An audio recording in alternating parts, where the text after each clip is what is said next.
The ICF Canoe Sprint World Championships are brought to you by the Province of Ontario, the Government of Canada, and Tourism Niagara. Here they are in the boots. You know, these starting boots have made such a difference for the way the races are started. They help us start on time, and they make it a little bit more fair when there's a big win like this. They do. They help. And here we go for the start, Tom.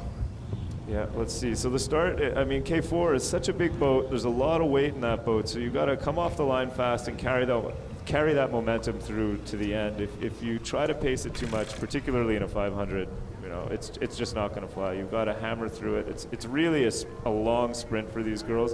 It is an extremely painful distance. Here we go. And off to a great start in lane 6 are the Canadians, Tom. And again, you want to come top 3 in your heat to advance directly to the finals. Take a look at their stroke rates as they're coming down the course. They will gradually starting.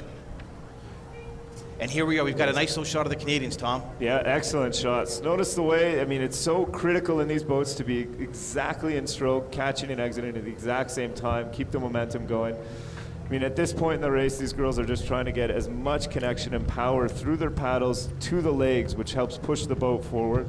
And I love the position that Canada's in right now. They're sitting strong. They're in the top 4, Cruise looks like right now, Tom. On their outside is Korea.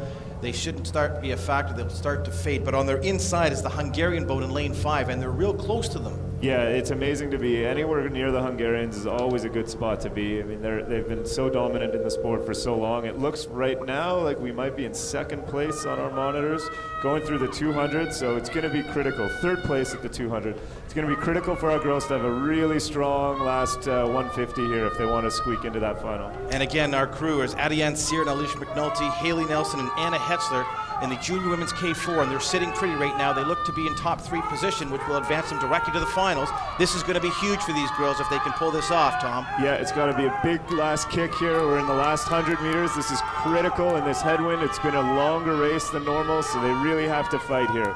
It's a tight, tight race. On the inside is Denmark in lane 2. We haven't seen them do much in this K4 event, but look at this. In lane number 5, we've got the Hungarians, and in lane 4, lane 6, the Canadians. And it's going to be a tight 4th, I think, for our Canadian girls. An excellent race, though very close. Afternoon. Here are the results. So it was Denmark that took it, 144.49.